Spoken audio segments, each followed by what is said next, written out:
Welcome to the Voice of Hope, where bold leaders and healers share how they're building hope, not just talking about it. I'm Dr. Ken Huey. Let's meet the changemakers transforming lives from the therapy room to the boardroom. Today's guest is Beatriz Martinez-Peñalver. She's a licensed psychotherapist, founder of Triumph Steps, and co-founder of Healthy Connections Community Mental Health Center. She's spent more than 30 years helping people heal, grow, build lasting emotional resilience. She's created Triumph Steps, a neuroscience-based framework designed to teach emotional literacy, empower clinicians and coaches, and help people turn life's challenges into meaningful transformation. Beatriz, so glad to have you. Thank you so much for having me. I'm excited about this interview. Oh, fantastic. So I always like to ask kind of how you've landed where you are. You've 30 years as a psychotherapist. What first led you to create Triumph Steps? So yes, I've been over 30 years in the field, but about 10 years ago was when I created Triumph Steps. And at that time, we had about 25 to 30 clinicians in our center. And I started to feel like that it was not enough, right? It was 25, 30 people doing one-on-ones. And the one-on-one was just not going to cut it and create the level of impact we could have if we focus on prevention. And so I kept asking myself, how can I use my experience, my skills, my talents to reach more people earlier? And honestly, back then, all I wanted to do was just teach children how to be happy so they wouldn't end up in my center later on in life, right? Or any other center out there.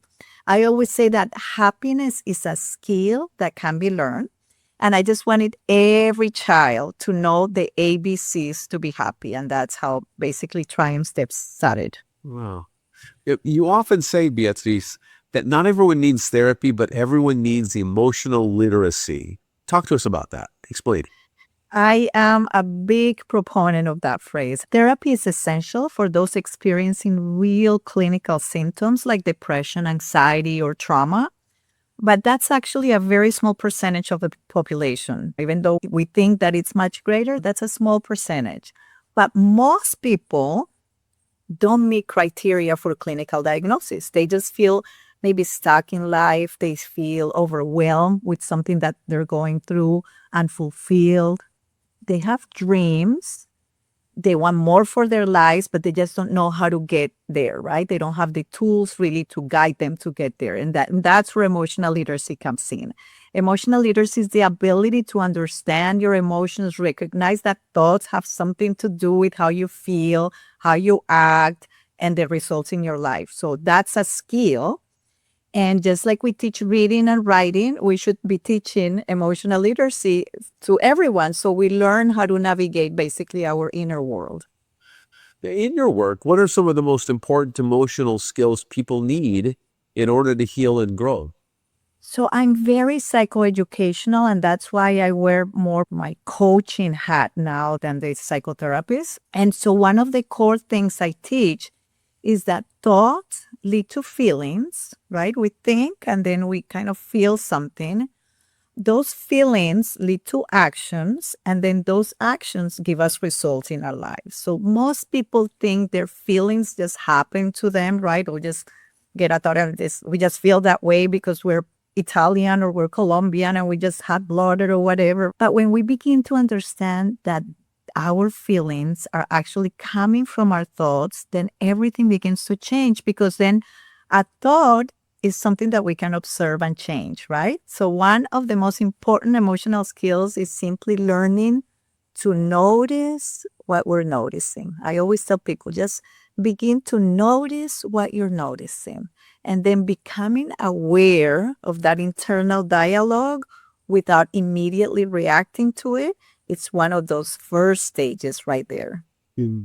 How has your view of the mental health crisis changed over the years? And what do you believe we're still missing? So I think over the years, we have seen a tremendous increase in awareness, right? There's May now, it's coming up, Mental Health Awareness Month. So there's a lot of awareness, which is very encouraging. But more people And yes, you hear more and more people talking about their struggles with less stigma, I would say. But what I believe we're still missing is that strong focus on prevention and emotional education. We tend to intervene when someone is already suffering, right? People call us in our practice when they're already in the middle of a crisis. They don't call to say, hey, I'm just happy here, but I want to feel happier. That doesn't happen, right?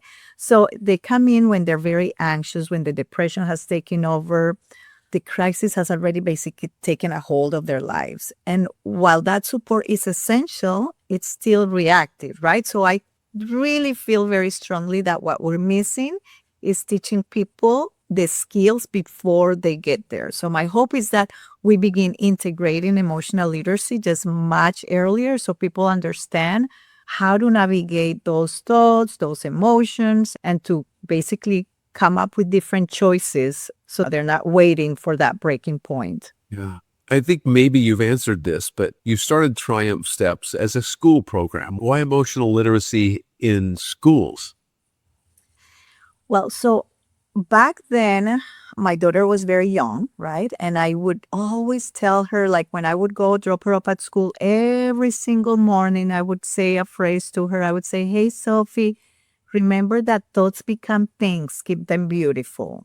That was to me like the first lesson I was giving her in notice what you're noticing. Thoughts become things, keep them beautiful. Thoughts become things, and clinicians, and we know in the field that thoughts become things first in our body, right? Because depending on what we're thinking, those thoughts produce different things in our body, different neurochemicals, right? So they could produce serotonin, dopamine, oxytocin, or they could be producing cortisol. And so depending on what we think, something is happening. So thoughts become things, keep them beautiful. That was just like the phrase where I was giving her like all the knowledge that I had in terms of CBT.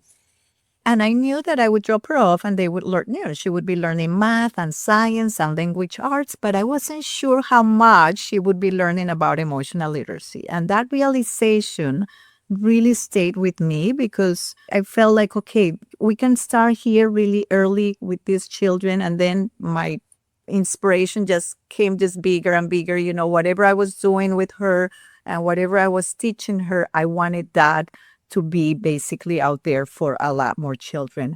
And so it became clear to me that if we taught that early on, we would really be doing something to decrease our current mental health crisis. You have worked across many sort of strata of society. You've worked with clinicians, with organizations, with families, with children. Amongst, all of the people that you've been around, what have you seen as far as patterns where people create lasting change? So people who create lasting change usually share, I would say, a few qualities, and it's some of the things that we've already talked about. First, they understand that their thoughts have something to do with their destiny. Our thoughts, it's that big, right? So they begin to ask better questions. They're more intentional with the questions they're asking about themselves. And one of the things that I actually begin to reinforce is asking questions such as, how would you love your life to look 3 years from now, right? I think those people kind of have that more clear, and that's like defining their dreams, right? Defining where they would love to be is very different when you ask somebody, where do you think you're going to be 3 years from now? No. What would you love your life to look 3 years from now? Then you really begin to dream, you begin to design and to take different actions to get there.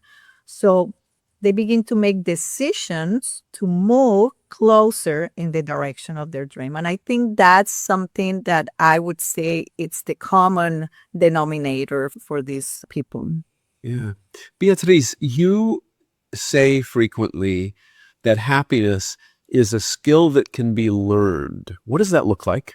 Happiness is a skill that can be learned. And some people don't like to hear that because it's like, she's telling me that I'm responsible for my happiness, but she doesn't know, oh, look what happened to me here and there. And it's like we kind of resent, some people kind of resent that a little bit because it's giving me all the responsibility now for my happiness. And I like to say that our past does not define our future. Our future is designed with the thoughts of today, right? So happiness is a skill that can be learned. And I know my past that then I am giving people that much responsibility, but I do it in a kind, careful way because there are people that are carrying big baggage of past with lots of pain. But when I say that happiness is a skill that can be learned, I mean that it's something that we don't wait for. It's something that we practice. And we practice little by little, right? We begin to have the small steps that would get us to where we are hoping to get. So in real life, it starts with awareness of notice what you're noticing and then recognizing how your thoughts are shaping your emotions. And most people think happiness depends on circumstances, but it's really influenced by how we interpret those circumstances. We've talked about kind of the individual and taking charge of their own happiness in many ways. What about families trying to support a loved one who's going through a crisis or trauma, trying to heal? What's one mindset shift that can make a real difference?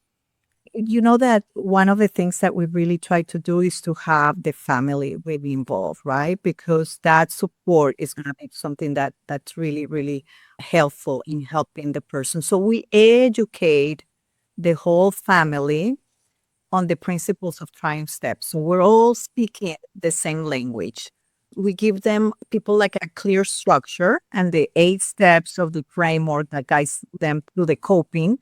It's one of the things that we give to the entire family. So it's not just inside, they're receiving also the platform. They also receive a platform with a bunch of tools right there that helps them practice this consistently and make sure that, okay, the family is here to support, but here's the person with the skills, and here is the toolbox that you can have also and remind your loved ones, hey, have you listened to these messages that will help you, like your coach has told you in the morning or in the evening? So we give them a complete package, I would say, and I think that makes it very helpful because it's not just the talk. They have a toolbox with a bunch of very important tools that they can use anytime. When you think about healing and transformation now, what does true triumph look like to you? So when we were talking about earlier in terms of the results, so thoughts lead to feelings, feelings lead to actions, actions lead to results, right? So those results, I usually tell people, could be summarized in 4 buckets. And one is relationships. So relationships, boyfriend, girlfriend, wife, husband, children, co-workers, so relationships.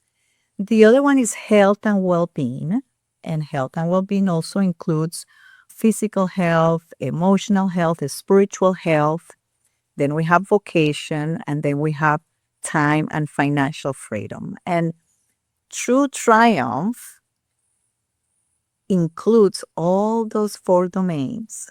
Also, all of those 4 domains, if we were to think of ourselves 3 years from now, how would I love my life to look like in those 4 domains? If we think of how that would how that would look then that's what triumph looks like, right? Us working in those 4 main domains to really help us have that better version of ourselves. And a lot of people say, well, but I'm happy. And I always ask them, could you be happier? Can we be happier? And we can always find something that we can improve in any of those domains.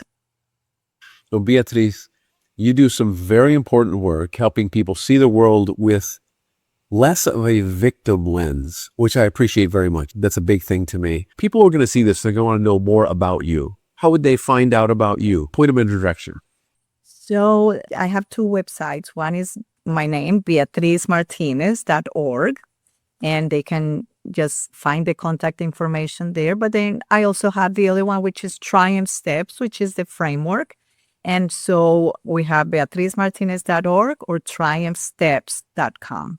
And in either one of those, they're going to link them to my email and my phone number. And I would love to be able to connect with any one of your listeners. Fantastic.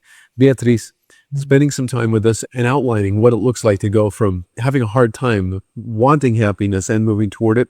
Thank you very much for the work that you do. Thanks for joining us on The Voice of Hope. If you were inspired, share the light. And remember, hope's not just a feeling, it's a force. We'll see you next time.